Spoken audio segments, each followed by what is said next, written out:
اپنے شو M B G speech کے ساتھ بلال غوری آپ کی خدمت میں حاضر ہے۔ کرنل ریٹائرڈ انعام الرحیم ایڈوکیٹ ون مین آرمی ہیں، لاپتہ افراد کے لیے لڑتے لڑتے ایک دن خود لاپتہ ہو گئے۔ یہ سب کیسے ہوا اور دیگر بھی بہت سے موضوعات ہیں جس پر ان سے گفتگو کرنے کے لیے میں ان کے پاس حاضر ہوا ہوں۔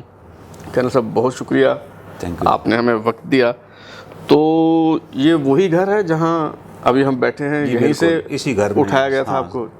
23 ستمبر کو جی مجھے گھر سے بیل ہوئی اور اس طرح وہ میرے گھر میں زبردستی داخل ہوئے اور they took me away۔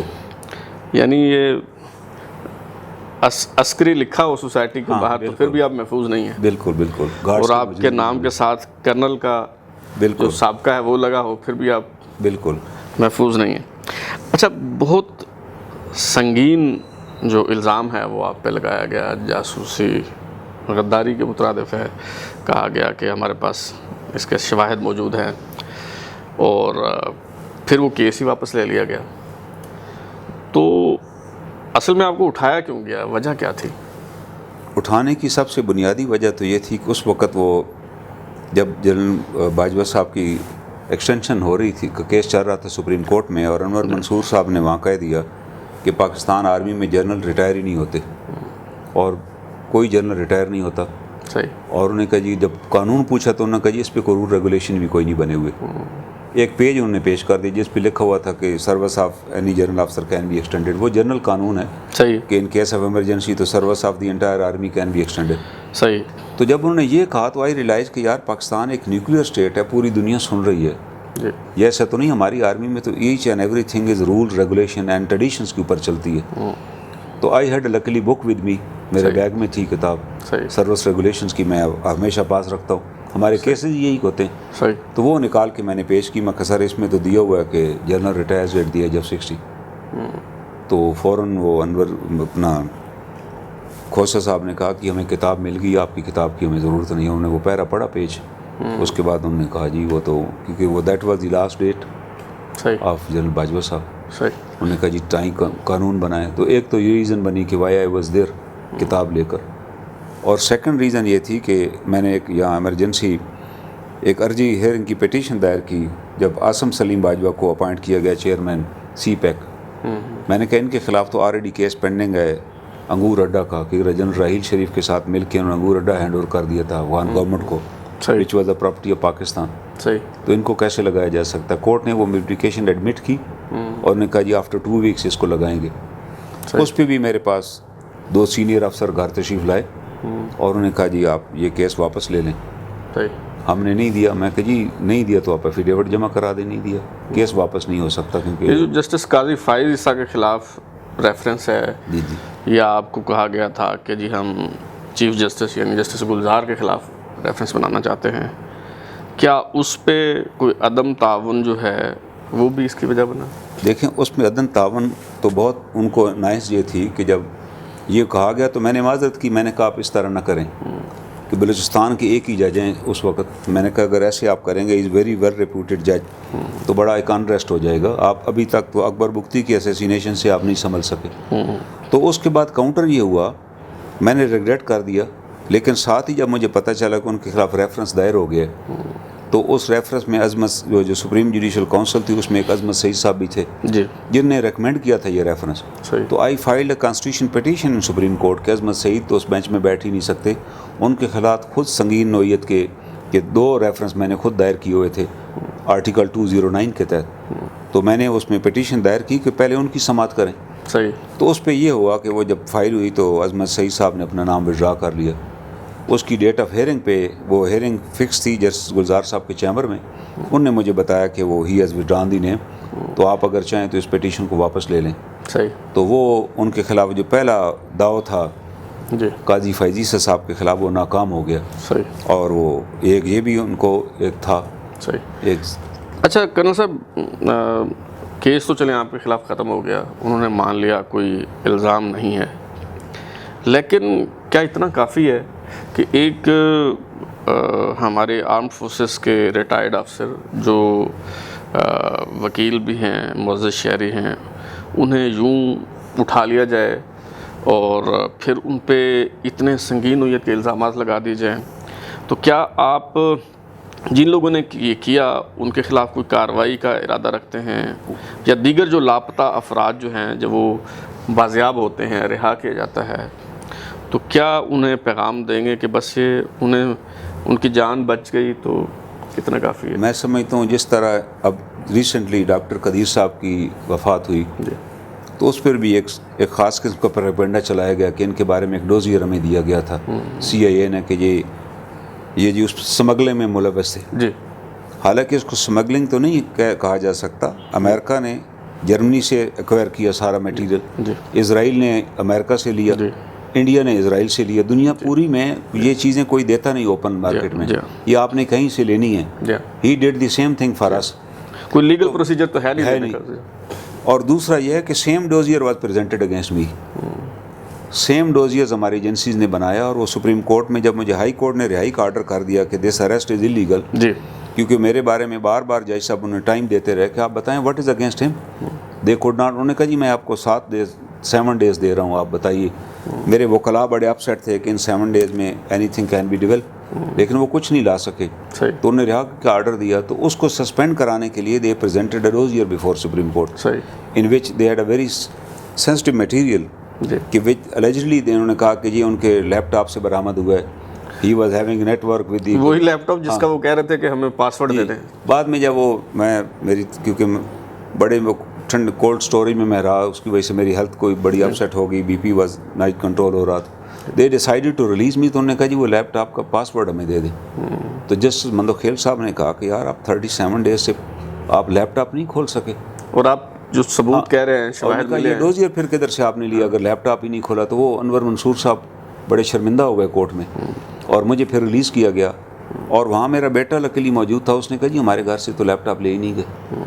تو یہ جو اس سے فائدہ کس کو ہوا؟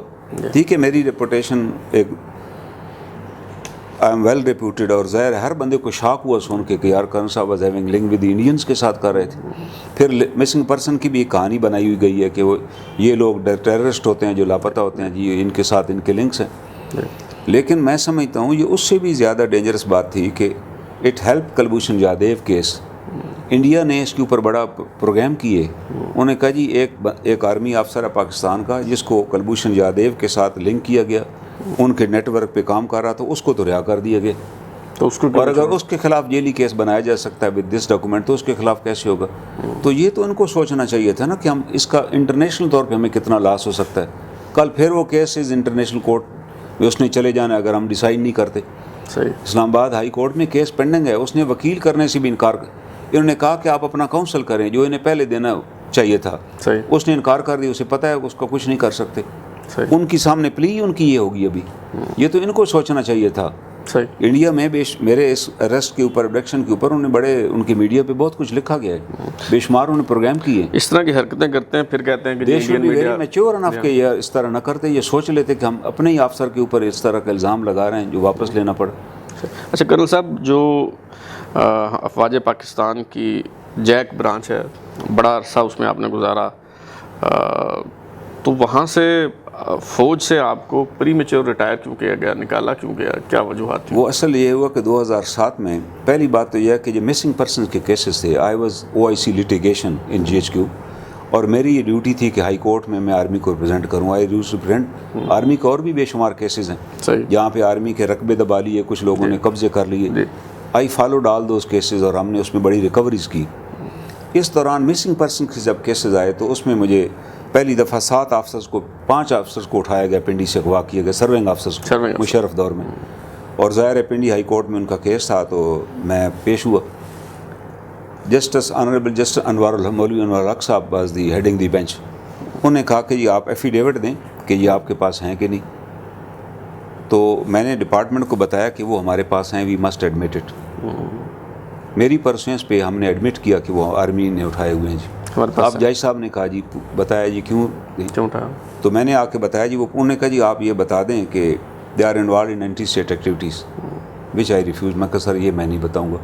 وجہ ہے کہ they are not involved in any activity. I have seen their file. ان کے پاس تو کوئی ایلیگیشن ہی نہیں ہے. It is only personal disliking of Pervez Musharraf.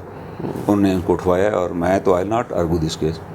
تو مجھے اس وقت first time I was sacked, مجھے اس برانچ سے نکال دیا گیا، ایک اور برانچ میں بھیجا گیا کہ یو آر بینگ ٹرانسفرڈ۔ یعنی یہ اتنا ہی آسان ہے کہ جی ذاتی پسند ناپسند کی بنیاد پہ آپ سرونگ آفیسرز کو اٹھا لیں، اس پہ جاسوسی کا الزام لگا دیں؟ پھر تو یہ جو ابھی کچھ عرصہ پہلے ایک بریگیڈیئر اور ایک لیفٹیننٹ جنرل کو جو کہا گیا کہ جی وہ ہم نے ایک نیٹ ورک پکڑا ہے اور اس جاسوسی کے الزام میں سزا دی ہے، پھر تو یہ ساری چیزیں مشکوک ہو اصل جائیں میں گی۔ آپ نے یہ جو system, army has a very perfect system of legal system was a very perfect in army and everything was as per the rules and regulations. I have seen that army, I served in that army, کہ کوئی چیز بھی اور JAG used to be responsible for each and everything. یہ تو جب general Musharraf آ گئے نا، جی انہوں نے ایک خاص مشن کے تحت ان کو لایا گیا، جی اور مشن یہ تھا کہ آرمی اور سول کے دوران ایک گلف کریٹ کی جائے، اور ہمارے جو دشمن باہر بیٹھے ہوئے ہیں جنہوں نے ان کو لایا تھا، ان نے دیکھ لیا تھا کہ اس فوج کو شکست نہیں دی جا سکتی، کیونکہ اس فوج اور عوام میں بڑی گہری محبت ہے۔ 65 کی جنگ میں وہ دیکھ چکے تھے، صحیح 71 کی جنگ میں بنگالی ہمارے خلاف ہو گئے تو ہمیں شکست ہوئی۔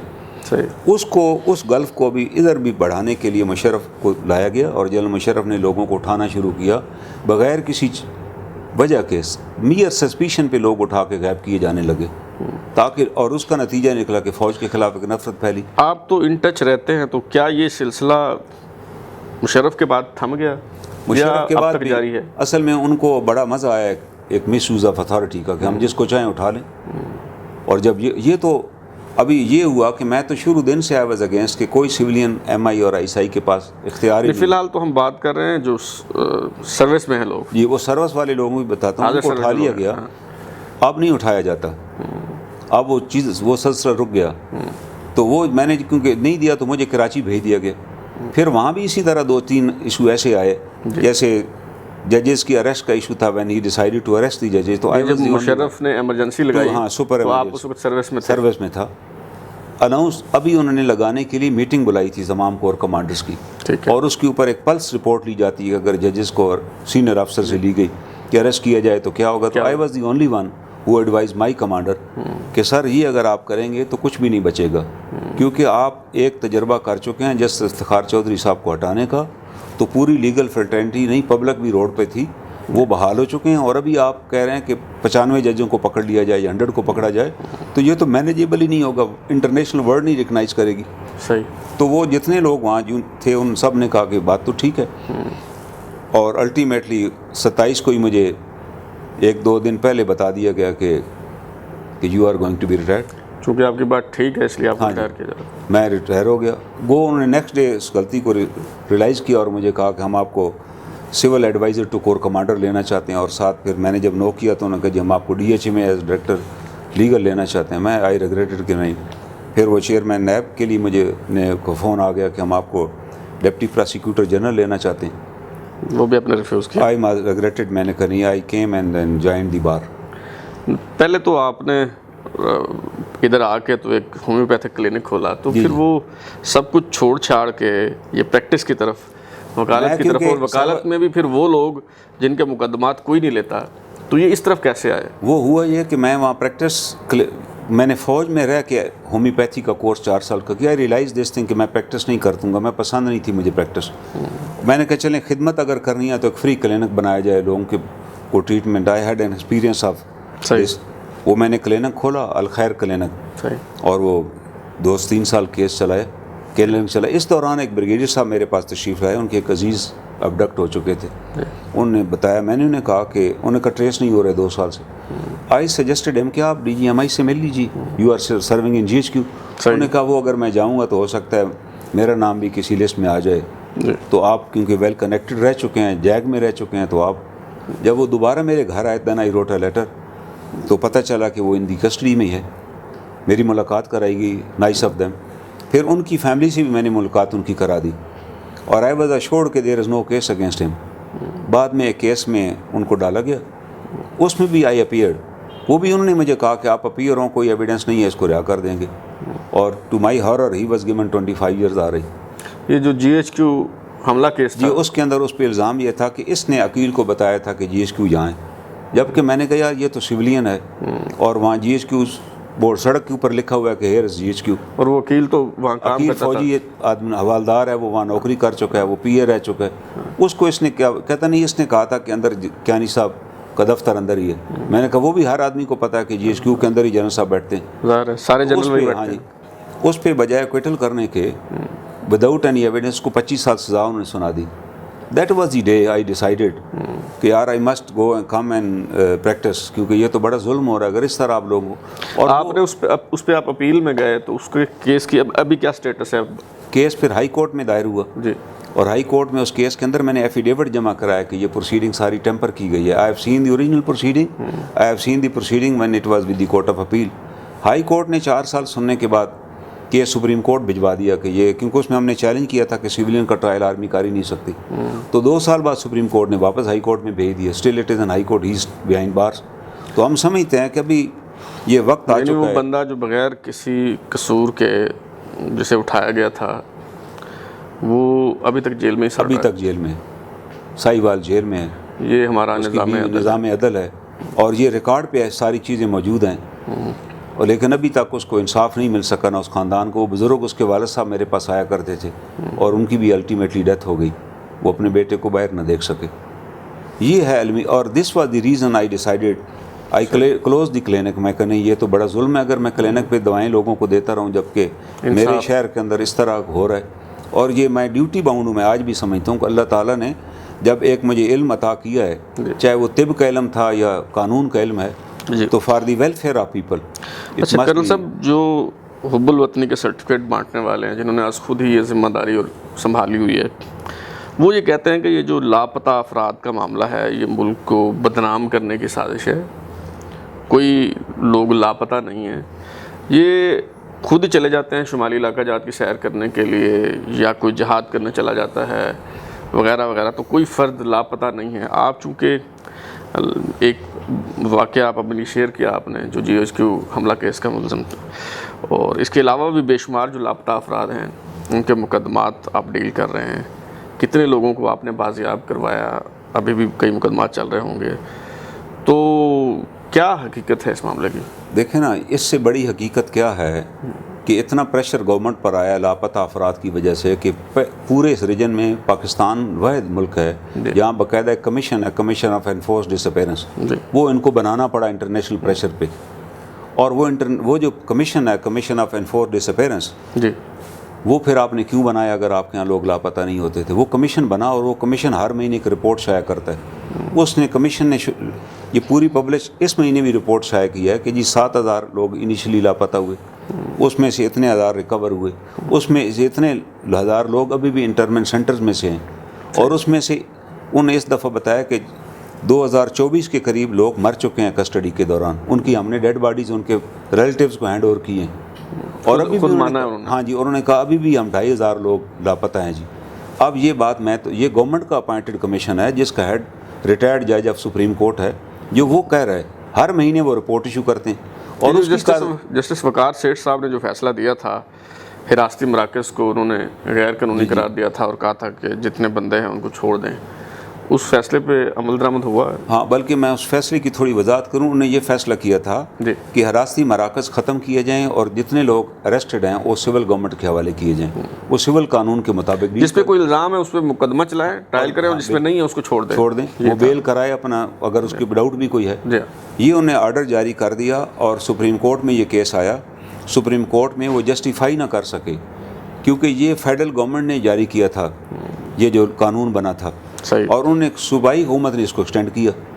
وہاں کھوسا صاحب نے ان سے پوچھا کہ یار یہ بتاؤ, قانون مرکز کا اگر ریگولیشن آف فاٹا ریگولیشن, کوئی فاٹا ختم ہو چکا ہے اب, تو آپ نے صوبے نے پھر کیسے اس کو ایکسٹینڈ کیا؟ وہ تو پھر مرکز کو دوبارہ آنا چاہیے. جس کا کوئی جواب نہیں دے سکے.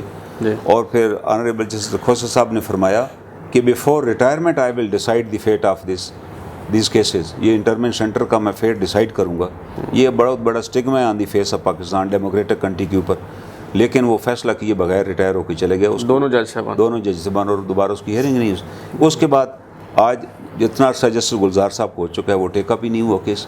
بھائی آپ سنیں اس کو اور اس کو ڈیسائڈ, اس کی ریزن سنیے.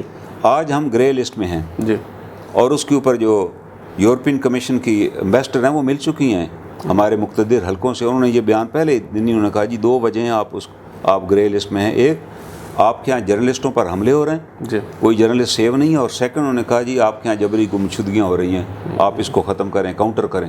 صحیح. اور اس پہ میں نے باقاعدہ لیٹر لکھا. ایک جیسے آپ نے جو کوشچن پوچھا, جی جنرل لودھی تھے ہمارے ڈیفنس منسٹر انٹرم گورنمنٹ میں, وہ ٹی وی کے ایک پروگرام میں آئے, جی تو میری فون پہ ان سے بات کرائی گئی, اور انہوں نے کہا کہ یہ تو ایسے ہی ہے بھائی یہ کوئی.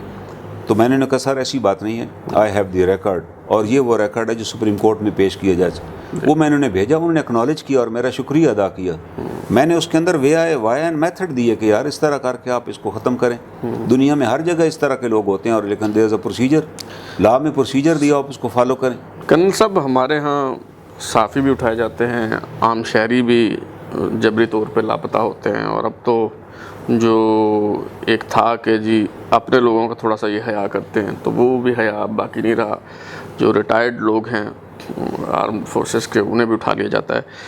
تو ہمارا آئین اور قانون کیا کہتا ہے جو خفیہ ادارے ہیں ہمارے, خواہ وہ ایم آئی ہو یا آئی ایس آئی ہو, کیا یہ کسی سویلین کو گرفتار کر سکتے ہیں, اپنے پاس رکھ سکتے ہیں؟ یعنی لاپتہ کرنا تو ایک بہت ہی سنگین جرم ہے نا, لیکن قانونی طور پہ وہ انہیں گرفتار کر کے اپنے پاس رکھ سکتے ہیں؟ آرمی ایکٹ میں کوئی پروویژن ہی نہیں ہے کسی سویلین کو اریسٹ کرنے کی. دیر از نو پروویژن. پورے آرمی ایکٹ کو 2.5 کلو کی کتاب ہے. کوئی ایک قانون تو ایک تو شک ہوتی کہ civilian can be arrested, there is no procedure at all. یہ تو جب ایوب خان مرحوم تھے نا, وہ جب 65 کی جنگ جو عوام کی مدد سے جیتی گئی تھی, اس کو تاشقند میں ہار گئے. جب ہار گئے واپس آئے تو ان کے خلاف ایک تحریک شروع ہو گئی, لوگ سڑکوں پہ نکل آئے, اور آرمی کے اندر بڑی ریزنٹمنٹ ہوئی کہ ہم نے اتنی قربانیاں دے کے جنگ جیتی, آپ بغیر کسی شرط کے وڈرال آف دی ٹروپس ہو گیا, کشمیر کا بھی ڈیسیژن نہیں ہوا. تو اس سے بچنے کے لیے انہوں نے فوری طور پہ آرمی ایکٹ میں ایک ترمیم کی. سیکشن 21D میں انہوں نے کہا کوئی بھی سویلین کوئی ایسی بات کرے جس کے وجہ سے فوج کے اندر کو بغاوت کا امکان ہو تو ہی کین بی اریسٹڈ. کوئی بھی سویلین آرمی افیئرس ڈسکس کرے تو اس کو ہم سمجھیں گے کہ he has violated the secret act. یہ انہوں نے 2 جنرل قسم کی امینڈمنٹ کرائیں آرمی ایکٹ میں. آرمی ایکٹ, جس پر وہ اپنے دور پہ عمل درآمد نہیں کرا سکے. لوگوں نے اس کو بڑا اپوز کیا, یا خان نے اس پہ عمل درآمد کیا.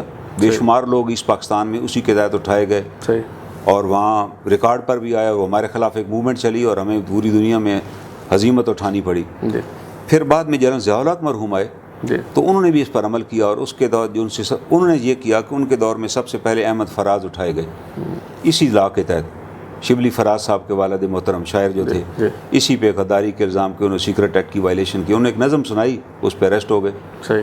اس پر وہ کیس افضل ذلہ کے پاس لگا لاہور ہائی کورٹ میں. انہوں نے سمن کیا, ان کو بلایا گیا, اور پھر انہوں نے کہا جی کیا چارج ان کے خلاف ہے. تو وہ چارج انہوں نے کہا جی آپ اریسٹ ہی نہیں کر سکتے تھے, آپ کے پاس کیا اختیار تھا. انہوں نے کہا جی 21D کے تحت. انہوں نے کہا نہیں پہلے بتائیں what was the material against ہم. وہ لا نہیں سکے, ان کو رہا کرنا پڑا. پھر ایک فرخندہ بخاری صاحبہ خاتون تھی, ان کو لاہور سے اٹھایا گیا, ایم آئی نے اٹھایا, اور ان پہ باقاعدہ FIR بھی درج کرائی. لیکن وہ بھی جسٹس قریشی تھے, انہوں نے کہا کہ نہیں یہ قانون بتائیے, what was record from her, کچھ بھی نہیں نکلا تھا, شی واز آلسو ریز. تو اس کے بعد جنرل ضیاء الحق صاحب تو اس سے باز آ گئے, انہوں نے کہا بھائی آئندہ کسی کو نہ اٹھائیں, چھوڑیں اس کو. لیکن اب جب مشرف صاحب آ گئے تو انہوں نے اس کو بلا دریغ استعمال کیا. انہوں نے کہا جس کو چاہو اٹھاؤ, جو مرضی کرو, اور عدالتوں بھی جواب دینے کی ضرورت نہیں. اور اس کے نتیجے میں ہزاروں لوگ, اور انہوں نے اپنی کتاب میں مانا کہ میں نے اتنے لوگ بھیجے. اور یہی جسٹس جاوید اقبال جو اس کے چیئرمین ہیں, وہ سینٹ کی کمیٹی میں بیان دے چکے ہیں کہ 5000 کے قریب لوگ امریکہ کے حوالے کیے گئے. جسٹ اس نے ان کی اسٹیٹمنٹ ہے وچ پریس میں آ چکی ہے, اس میں انہوں نے سینٹ میں جا کر دی, وہ لوگ لاپتہ ہیں. یعنی یہ ساری چیزیں ڈاکومنٹڈ ہیں آلریڈی. یعنی قانونی سٹیٹس, لیگل سٹیٹس یہ ہے کہ اگر کسی بندے کو یہ اگر اٹھائیں, گرفتار کر پکڑ بھی لیں, مثلا کہتے ہیں کہ جی یہ بندہ مشکوک ہے, GHQ کے سامنے گھوم رہا تھا مثال کے طور پہ, تو یا کوئی اور اس طرح کا ایلیگیشن ہے, تو پکڑ کے الٹیمیٹلی قانون نافذ کرنے والے جو ادارے ہیں ان کے حوالے ہی کرنا چاہیے. یہ قانونی ہاں اصل یہی تھا, یہ کلیئرٹی نہیں تھی اس پہ, جس کے لیے ہم نے بڑا لکھا کہ لوگ لاپتہ کیوں ہوتے ہیں, کہ یہ کلیئرٹی ہونی چاہیے. اور الحمدللہ I never knew this thing کہ میرے کیس میں یہ کلیئرٹی آ جائے گی. اور جب مجھے اٹھایا گیا اور my arrest was challenge by my son in the high court, اور مجھے یہ بھی اللہ تعالیٰ کی طرف سے بڑی مہربانی ہوئی کہ میرے کیس میں جو لیڈنگ لائرز تھے نا, وہ ہمارے جیک ڈپارٹمنٹ کے سابقہ جیک تھے بریگیڈیئر واصف صاحب, اور دوسرے شیخ حسن صاحب تھے جو ہمارے پریزیڈنٹ تھے یہاں پر ہائی کورٹ بار کے صاحب کا. پھر کندوال صاحب تھے, وہ بھی پریزیڈنٹ تھے, سٹنگ پریزیڈنٹ اس وقت. صحیح. اور اس طرح توفیق آصف صاحب تھے, وہ بھی ہائی کورٹ بار کے پریزیڈنٹ تھے. تو تمام لیڈرشپ. پھر امجد شاہ صاحب تھے vice chairman Pakistan bar council کے. جی. اور یہ سارے لوگ پھر دے اپیئر ہوئے میرے کیس میں, اور الٹیمیٹلی میرے کیس میں یہ ججمنٹ آ گئی جس کے اندر کیٹیگریکلی انہوں نے لکھ دیا, انہوں نے وضاحت کی آرمی ایکٹ کی کہ آرمی ایکٹ کے مطابق کیونکہ سیکرٹ ایکٹ کے تحت گرفتاری ہوتی ہے, انہوں نے کہا سیکرٹ ایکٹ میں ہی لکھا ہوا ہے کہ کسی بھی سویلین کی گرفتاری کے لیے ضروری ہے کہ ایک مجاز افسر میجسٹریٹ کے پاس جا کر میٹیریل پیش کرے کہ یہ میٹیریل ان سے ریلیٹڈ ہے, صحیح, حلفی بیان دے, اس حلفی بیان کے بعد میجسٹریٹ مطمئن ہو اور وہ ایف آئی آر کو حکم دے, اور ایف آئی آر کے بعد وہ وارنٹ ایشو کرے, اور اس وارنٹ پہ اس افسر کو, اس سویلین کو گرفتار کیا جائے, اور گرفتار کر کے پھر میجسٹریٹ کے پاس لایا جائے, اور case should be refer to session جج. یہ ہائی کورٹ کا فیصلہ ہے. اب ہائی کورٹ کا فیصلہ ہے, اور اسی کے فیصلے کے خلاف they went to supreme court, اور وہاں سے انہیں معذرت کر کے واپس آنا پڑا, اور اس فیصلے نے ابھی فائنلٹی اٹین کر لی اور یہ پبلش ہو چکا ہے PLD میں. تو میں سمجھتا ہوں یہ بہت بڑی ایک اچیومنٹ ہے. بالکل. وہ جو ایمبیگوٹی تھی وہ ختم ہو گئی ہے. جی ہاں, جی ہاں. اچھا, آپ نے شروع میں اپنے ایک پٹیشن کا ذکر کیا تھا جو آپ کو اٹھائے جانے کی وجہ بھی بنی, وہ جو انگور اڈا کی جو پوسٹ تھی جو افغانستان کے حوالے کر دی گئی تھی, اور وہ پٹیشن آپ نے دائر کی کہ حکومت کی اجازت کے بغیر کوئی بھی افسر اپنی پوسٹ جو ہے وہ سرنڈر نہیں کر سکتا. تو اس میں آپ نے اس وقت کے army chief general Raheel Sharif اور عاصم سلیم باجوہ کے خلاف جو ہے وہ پٹیشن دائر کی, اور لیفٹنٹ جنرل ہدایت جو کور کمانڈر پشاور ہے. جی, تو اس کا کیا سٹیٹس ہے اور ان کا اس پہ کیا موقف ہے؟ وہ پٹیشن اسٹل پینڈنگ. ٹھیک ہے. اور اس میں ہائی کورٹ نے ان سے کمنٹس مانگے, کیونکہ وہ ہائی کورٹ نے جو ایڈمٹ کی, ہائی کورٹ نے مجھ سے پوچھا کہ آپ کیسے کہہ سکتے ہیں, انہوں نے دے دیا ہے. تو وہاں پہ میں نے چودھری نثار علی خان صاحب وزیر داخلہ تھے ہمارے, ان کی اسٹیٹمنٹ تھی پریس میں آئی ہوئی, جس میں انہوں نے یہ کہا تھا کہ آپ کا کام تو مادر وطن کا دفاع کرنا ہے, آپ نے کس قانون کے تحت حوالے کی, آپ کا کام 1-1 انچ کی حفاظت کرنا تھا. ہاں اگر کوئی ایسی سچویشن تھی وہ گیو اینڈ ٹیک کرنا تھا, یا کوئی بیسیکلی یہ امریکن پلان تھا کہ امریکہ کو پتہ تھا ہم نے افغانستان سے نکلنا ہے, اور امریکہ یہ چاہتا تھا ہم افغانستان سے نکلیں تو بجائے واپس جانے پہ پاک افغان بارڈر پہ بھی انگور اڈا جو پوسٹ ہے ہماری, اٹ از اے ولیج جس کی بہت بڑی آبادی ہے, کہ وہاں ہم جا کر بیٹھ جائیں گے, ایک ہمارے پاس ایک بیس ہوگا ان کے خلاف. وہ انہوں نے کہا کہ آپ افغانستان کو دیں. تو وہ ابھی بھی پینڈنگ ہے, اور آج تک اس کے اندر کورٹ کے آرڈر کے باوجود کمنٹس نہیں داخل کیے گئے کہ کورٹ نے کہا جی دیا ہے یا نہیں دیا, جو جواب دیں, ابھی تک وہ جواب نہیں آیا. ہمارے دوستوں کا خیال تھا کہ وہ نہیں دی گئی. مجھے بھی کہا گیا پٹیشن آپ واپس لے لیں کہ ہم نے نہیں دیا, بارڈر ایڈجسٹمنٹ کی گئی ہے. میں نے کہا اگر کی گئی ہے تو آپ لکھ کر دے دیجیے, پٹیشن میری ختم ہو جائے گی. بالکل. لیکن آپ لکھ کر دیں, میں خود نہیں واپس لوں گا, کیونکہ واپس لینا تو ایک اور سنگین جرم ہے. تو ان لوگوں کے ریٹائر ہونے سے معاملہ کوئی ختم تو نہیں ہو جاتا؟ نہیں, یہ تو وہ جرم ہے نا جس کی سزا موت ہے. آرمی ایکٹ میں اس کی سزا ڈیتھ ہے, اور یہ غداری کے زمرے میں آتا ہے.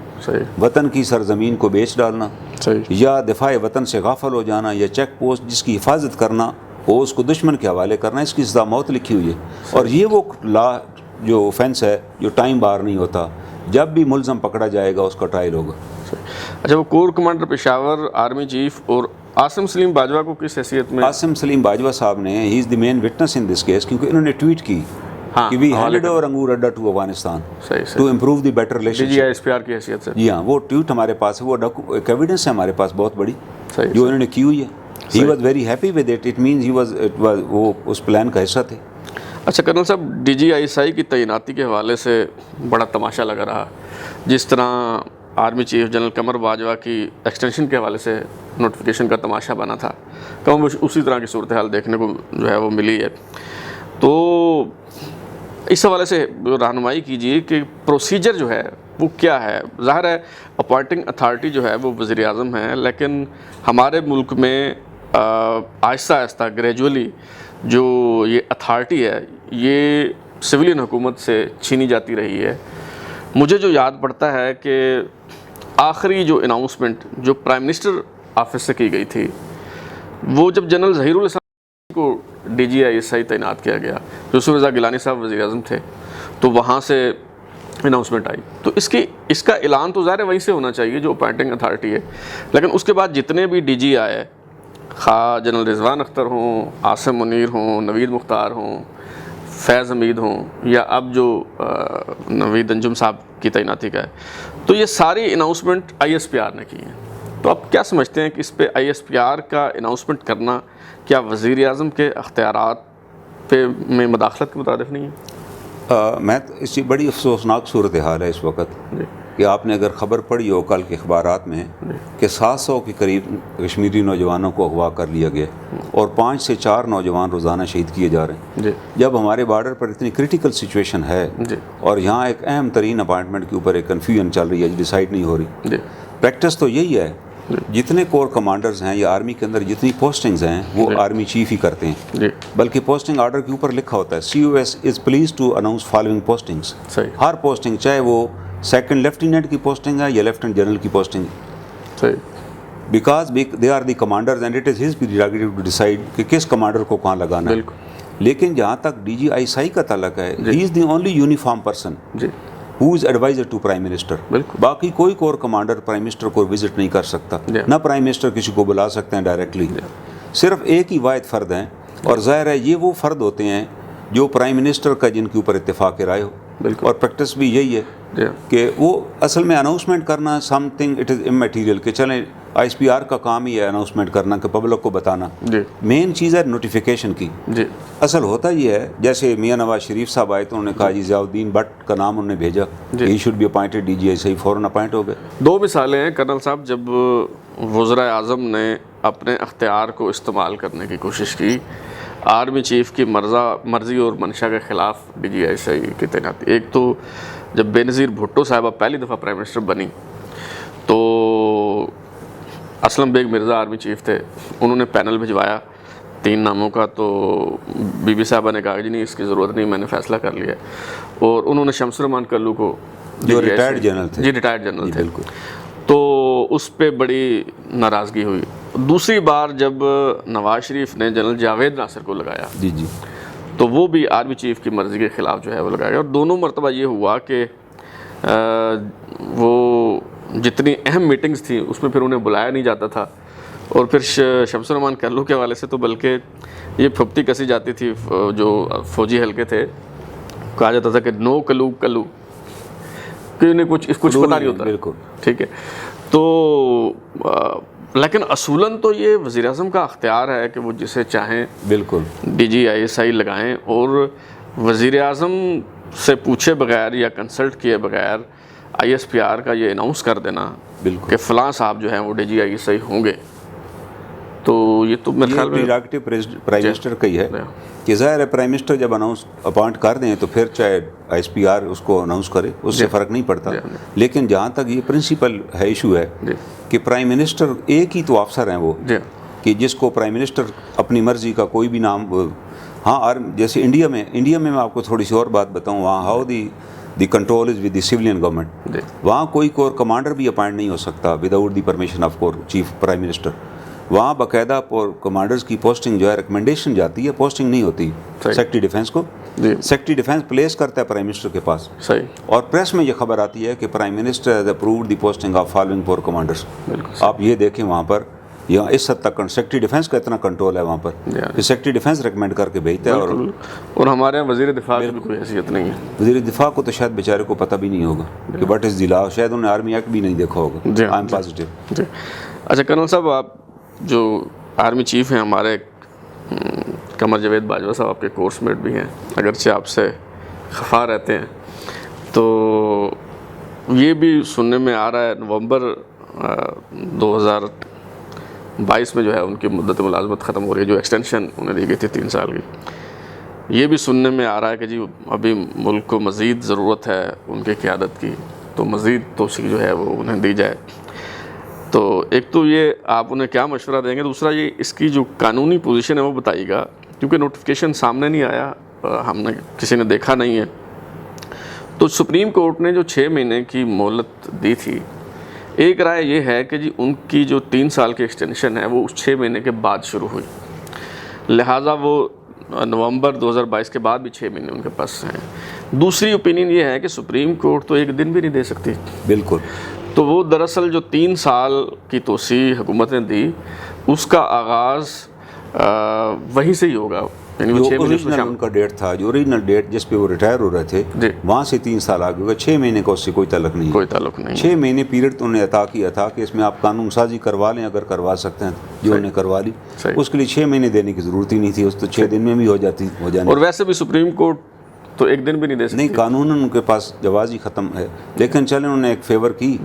تو پہلے تو آپ دیکھیں نا، عام حالات میں تو سپریم کورٹ کہہ دیتی ہے ملٹی پرسنل کے کیس میں جی 119 کے تحت ہمیں اختیار ہی نہیں ہے. اس میں انہوں نے اختیار بھی استعمال کیا.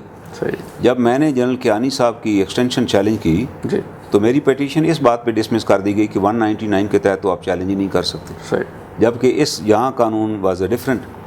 تو چلیں، لیکن ان کی ایکسٹینشن اسی دن سے ہے جس دن ان کی پہلی مدت ملازمت ختم ہوئی تھی، وہاں سے آگے اس 6 مہینے کا سے کوئی تعلق نہیں ہے. اور میں نہیں سمجھتا کہ وہ کو مزید ایکسٹینشن لیں گے. وہ بڑے میچور ہیں اس معاملے میں، حالات کو بھی جانتے ہیں. کیونکہ میں سمجھتا ہوں اپنے وقت پہ اگر جنرل کیانی وائی آئی فائلڈ پیٹیشن اگینسٹ ہم، وہ ہم تو یہی توقع کرتے تھے. وہ نہیں، اس کا نقصان ہوا. 2019 میں بھی ہم یہ سمجھتے تھے کہ میں اس کی وجہ بتاتا ہوں کہ جنرل کیانی نے ایک ایکسٹینشن لے لی. اب جب اس ایکسٹینشن کے دوران ان کی عمر مبارک 60 ایئرس کو پہنچنے لگی نا، تو اسے 2 مہینے پہلے میں نے پیٹیشن دائر کی کہ سر ان کی عمر 60 ایئرز ہونے والی ہے، تو ان کو ان کی جگہ نیا چیف لگایا جائے. وہ نہیں کیا. وہ ناراض بھی ہوا مجھ سے، بلکہ میری گاڑی بھی جلا دی گئی.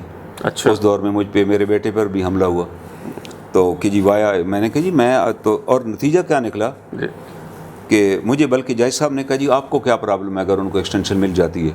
میں نے کہا I'm reserve officer of the Pakistan army and in the case of war he will be my commander. تو میں نہیں چاہتا کہ میرا کمانڈر ایسا ہو جو 60 ایئر سے زیادہ عمر اور رائفل بھی نہ اٹھا سکے. تو اور ایک شہری ہونے کے ناطے بھی آپ. اور اگلے دن انہوں نے پھر بطور ایک اسپیشلی پریس میں فوٹو چھایا کی جس میں وہ رائفل لے کے کھڑے ہوئے تھے، لیکن رائفل سٹینڈ پہ پڑی تھی.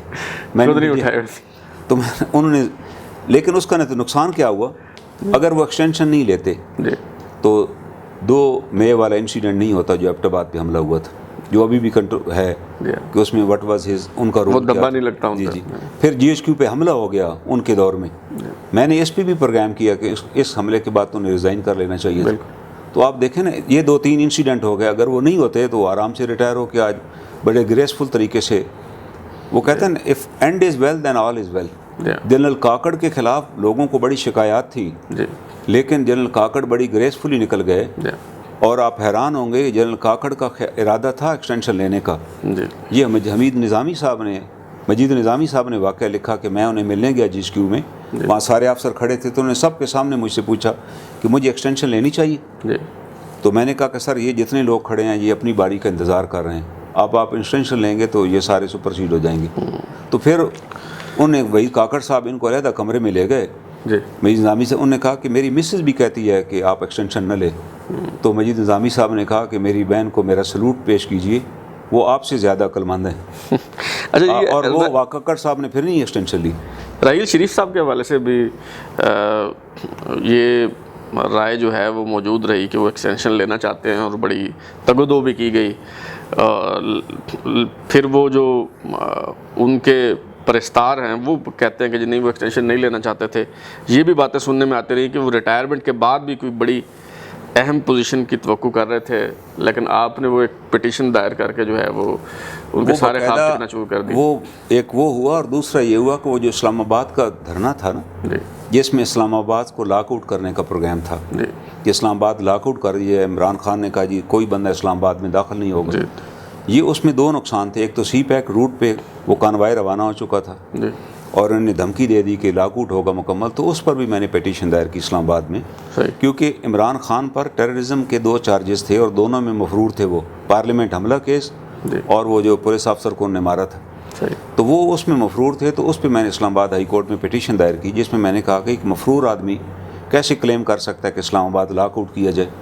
تو وہ شوکت صدیقی صاحب کے پاس لگے، انہوں نے سمن کیا ان کو، اور ساتھ پولیس کو آرڈر دیا. میں نے کہا جس کی اریسٹ کا آرڈر جاری کریں. وہ پھر ان کا دھرنا نہ ہو سکا، اور ان کو ملا آرڈر کہ آپ جا کے وہ جو ڈیموکریسی چوک ہے وہاں پہ جلسہ کریں. تو اس کو بھی جنرل راحیل شریف صاحب نے مائنڈ کیا. ان کے ایک بڑے سینئر افسر میرے گھر پہ مجھے ملنے آئے، اور انہوں نے آ کر مجھے کہا کہ یار آپ کو کیا ضرورت تھی یہ پیٹیشن دائر کرنے کی. اس کا راحیل شریف سے کیا تعلق؟ اس کا یہ تھا کہ اگر اسلام آباد لاک آؤٹ ہو جاتا مکمل تو federal government would have been collapsed.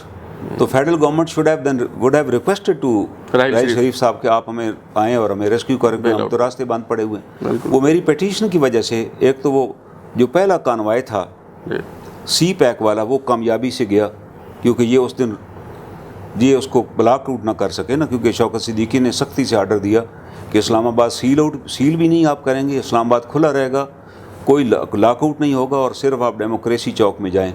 اور پھر اس کے نتیجے میں عمران خان صاحب کو عدالت میں پیش ہو کے اپنی ضمانت بھی کرانی پڑی.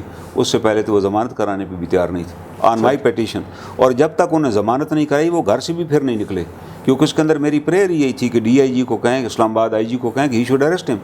تو انہوں نے مجھے پوچھا آئی سی کہ کیوں نہیں اریسٹ کیا، میں کہا سر یہ تو پروٹوکول دیتا پھر ہے. وہ باہر میں خطاب کرنے آئے تھے، he would have been arrested on that day. وہ پھر پورے 2 ویکس عمران خان صاحب بنی گالہ سے نہیں باہر نکلے جب تک ان کی ضمانت نہیں ہوئی. یہ اسلام آباد لاک آؤٹ والا پورا پروجیکٹ ختم ہو گیا، صحیح، اور وہ چیزیں جو ہے وہ نہیں ہو سکیں، میٹیریلائز نہیں ہو سکو. کرنل صاحب بہت شکریہ، آپ نے ہمیں وقت دیا. تشنگی ابھی بھی خاصی باقی ہے، کوشش کریں گے کہ پھر کسی نشست کا اہتمام کیا جائے کرنل انعام الرحیم ایڈوکیٹ صاحب کے ساتھ، کیونکہ بہت سے موضوعات ہیں جن پہ گفتگو نہیں ہو سکی. اب تک کے لیے اتنا ہی. بلال غوری کو اجازت دیجیے، پھر ملاقات ہوگی. اگر آپ کو ہمارا شو پسند آیا تو اسے لائک کریں، کامنٹ کریں، شیئر کریں، اور ہمارا چینل سبسکرائب کرنے کے بعد بیل آئیکن یعنی گھنٹی ضرور دبائیں تاکہ آپ کو نئی ویڈیوز کے نوٹیفیکیشن ملتے رہیں. بہت شکریہ. Thank you G.